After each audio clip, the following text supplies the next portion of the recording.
Salut à tous les Anacalypsiens, bienvenue dans cette nouvelle vidéo d'Anacalypsie. Aujourd'hui on se retrouve pour l'épisode du 4 avril de NXT, donc le premier NXT après Stand and Deliver, et qui était un NXT plutôt sympa. On a eu des très bons matchs, on a eu des choses un peu moins intéressantes, mais dans la globalité on a eu un show plutôt pas mal. On commence donc avec la célébration de Indy Hartwell, donc il va recevoir plein de chants You Deserve It et Indie Wrestling, donc en référence à son ami Johnny Gargano, qui est également surnommé Johnny Wrestling. Et elle dit qu'elle veut défendre son titre face à Roxanne Perez pour sa première défense, parce que voilà, cette dernière a l'air de mériter, et puis qu'elle a eu de la malchance aussi avec ce qui s'est passé face à Meiko. Et du coup, Indy aura pas le temps de terminer puisqu'elle sera interrompue par Zoe Stark qui veut ce match, qui veut être la première à avoir sa chance pour le titre et du coup va réussir à l'obtenir. Ensuite, on a un match qui était prévu entre Tony D'Angelo et Stax face au Pretty Deadly. Match qui était plutôt sympa. Voilà, l'équipe d'Angelo et Stax qui se renforce petit à petit, c'est pas mal. Et les Pretty Deadly qui vont gagner d'une manière très originale, puisque les deux se ressemblent énormément, enfin du moins quand t'as que le bas du corps, c'est la même personne quoi, quand tu vois pas à la tête. Et du coup, ils vont être malins, c'est que vous savez, il y a ce sorte de tissu qu'il y a pour cacher le bas du ring, enfin les côtés du ring. Et du coup, normalement, je crois que c'était Elton Prince qui était normalement le catcheur in-ring, sauf que Kate Wilson va prendre sa place et ils vont mettre le tissu sur lui pour qu'on ne voie pas son visage. Et ce qui fait que quand Tony D'Angelo il va vouloir le ramener vers le ring pour lui faire le tomber, il va se rendre compte que c'est pas le bon gars. À ce moment-là, ça fait que l'arbitre il va être détourné, il va dire à Kate Wilson non mais tu dois retourner dans ton coin et tout, ce qui va permettre à Elton d'attaquer Tony par derrière en l'envoyant dans le coin du ring, lui faire un petit paquet et victoire des Pretty Deadly. C'était un match plutôt sympa. Franchement, j'ai bien aimé cette tricherie qui est hyper originale pour gagner, c'était vraiment très cool. On a eu ensuite Dijak contre Odyssey Jones, hein, voilà. Match plutôt moyen, sympa. Honnêtement, Dijak, j'arrive toujours pas avec ce gars-là, hein. Franchement, j'ai du mal à apprécier ce qu'il fait dans le ring.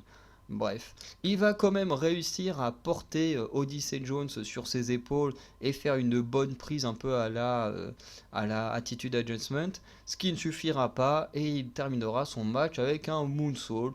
Bref, petit moment qui est en référence à la semaine dernière dans la Battle Royale où il s'était fait éliminer par Odyssey Jones et ensuite il avait agressé la personne qui l'avait éliminé. Donc on a eu ce match là, voilà, euh, pour ça. Mais franchement, c'était pas foufou. Par la suite, on a eu Nathan Fraser contre Dragon Lee. Voilà, donc on a Noam Dar que je ne connais pas, mais qui vient très certainement d'NXT UK, qui s'est ramené avec une coupe, justement, qui ressemble énormément au logo des ceintures NXT UK, donc c'est pour ça que je pense qu'il était à NXT UK. Et qui voilà va beaucoup se mettre en avant et tout se mettre à la table des commentateurs en regardant le match. Match qui était excellent. Nathan Fraser Dragon Lee, ça marche super bien dans le ring, c'est très bon, surtout sur le style de catch que moi j'aime bien, c'est excellent. Les deux hommes ont fait une performance de fou et j'ai adoré. Et au final, on a une victoire de Dragon Lee qui va l'emporter sur une powerbomb suivie d'un running kick. Bref, un très bon match que je conseille de voir. Ensuite, on a le match pour le titre entre Indy Hartwell et Zoe Stark pour le titre de NXT féminin. Du coup, j'ai été un peu déçu de ce match, je vous avoue, parce que j'ai noté que Zoe Stark va avoir le dessus sur une grosse partie du temps. Voilà, mais Zoé en fait en gros va faire une petite erreur, c'est qu'en faisant son finisher elle est trop proche des cordes, du coup Indy Hartwell va tomber à l'extérieur du ring, et quand Indy Hartwell va remettre Indy dans le ring, elle va se prendre un petit paquet et perdre le match comme ça. Et je trouve ça dommage dans le sens où Indy Hartwell, bah, elle est censée être balèze, Et là, elle galère à défendre son titre, elle gagne sur un petit paquet, elle se fait dominer quasiment tout le match. Et ouais, je vois pas trop où ils veulent en venir avec ça. Pourquoi ils en font une championne aussi faible? Alors qu'Indy Hartwell, on l'a connue vachement forte quand elle avait pas le titre, donc je comprends pas. Ensuite, on a Tiffany Stratton qui va vouloir sa chance et venir aux abords du ring. Mais on a le retour de Cora Jade, voilà, qui va agresser Indy Hartwell, qui va poser avec la ceinture avant de lâcher la ceinture sur Indy. Ensuite, elle va sortir, elle va avoir un petit face-off avec Tiffany Stratton, qui était plutôt cool. Et un peu plus tard, elle aura également un face-off avec Lyra Valkyria qui va lui dire voilà, tu peux pas éviter ton destin. Hein, c'est pas parce que tu as été absente un petit moment que j'ai très certainement oublié globalement ce que tu as fait. Donc voilà, très content du retour de Cora Jade et de voir ce qu'ils vont faire avec elle en espérant des bonnes choses et peut-être un titre pour suivre la voie de son ancienne équipière Roxanne Perez.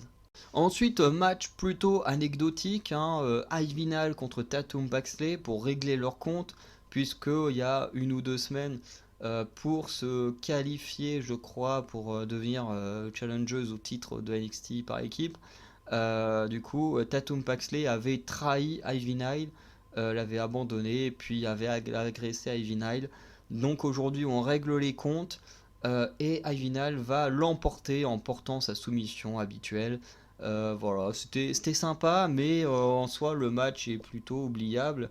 Après, Ivy va fêter sa victoire avec les cris de Brother. Voilà, c'est sympa, mais sans plus. Ensuite, on a un match entre Wesley et Axiom, donc un peu le rematch entre guillemets, puisque les deux ne sont pas affrontés en 1 contre 1, mais Axiom a quand même déjà eu sa chance à Stand and Deliver. Et le match était très très bon également. Le match Axiom Wesley, Nathan Fraser, Dragon Lee, ce sont les 2 meilleurs matchs de la soirée et c'était vraiment excellent, il n'y a pas grand chose à redire. Et du coup, j'ai noté que Wesley va l'emporter en esquivant le finisher d'Axiom et en réussissant à placer le sien. En sachant que Wesley a galéré à porter son finisher. Puisque une fois, il l'a tenté et il l'a un peu modifié parce qu'il a remarqué que à Stand and Deliver, Axiom avait réussi à lui mettre un kick dans la face alors pendant qu'il faisait son finisher. Donc là, il s'est dit, je vais un peu le modifier pour le prendre de court. Et la deuxième fois qu'il essaye de placer son finisher, il se fait prendre dans une soumission. Et du coup, c'est qu'au bout de la 3e fois qu'il a réussi à vaincre Axiom. Et après le match, on a Script qui va apparaître d'abord en voix off et tout, et qui va tenter d'attaquer Axiom par derrière, ce que ce dernier se doutait bien de ce qui se passait, et va accueillir direct Script avec un super kick, au grand plaisir de la foule. On termine également, enfin notamment, avec Carmelo Hayes qui va venir au ring, annoncé comme étant le nouveau champion de NXT. Forcément, le public est en train de scander Melo, Melo. Déjà, il le faisait avant qu'il soit champion, donc maintenant, le public est encore plus content. Trick Williams annonce la Him Era, voilà, ce qui a l'air de beaucoup plaire à Carmelo Hayes. Carmelo Hayes va nous dire qu'il respecte beaucoup Bron Breakker et qu'il mérite un rematch et tout ça, voilà. Bron Breakker va venir au ring un peu déprimé et tout. C'était, ouais, tu dis oh c'est pas notre Bron Breakker habituel ça. Et du coup Carmelo Hayes va remercier Bron Breakker pour tout ce qu'il a fait pour la compagnie, pour le public, notamment le public va scander Thank you Breaker et tout, ou Thank you Bron, enfin bref ça revient au même. Et Melo va vouloir serrer la main de Bron Breakker. Et ce dernier va venir, va lui faire un câlin, il va lui lever le bras, et d'un coup il va lui faire un coup de la corde à linge, il va attaquer Trick Williams, il va envoyer le spear sur Bron Breakker, enfin sur Carmelo Hayes, bref. Bron Breakker il pète un câble, et voilà, on a hâte de voir ce qui va se passer prochainement, parce que là, ce centre de heel turn était pas du tout attendu, de ma part en tout cas, et je l'ai trouvé plutôt cool.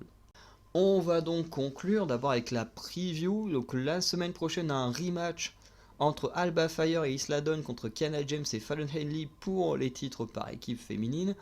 On a un Cora Jade live, donc voilà, elle va un peu venir discuter. Duke Hudson va recevoir un trophée de MVP pour ce qu'il a fait pour l'université, bref. Et on aura un match entre Von Wagner et Ilya Dragunov. Et si Von Wagner il perd, il va perdre son manager Mr. Stone. Voilà un petit peu ce qui va se passer. Donc, comme j'ai dit, hein, le show en général, on a eu des choses un peu oubliables.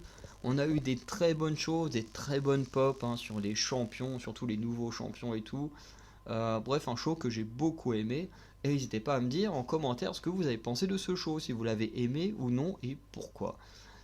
Sinon, n'hésitez pas à aller voir l'onglet communauté. Voilà, le week-end, en général, tous les dimanches, je mets un nouveau post pour vous présenter les vidéos sorties durant la semaine sur toutes mes chaînes. Sinon, je vous souhaite une bonne journée, une bonne soirée. Je vous dis à très bientôt pour de nouvelles vidéos. Ciao!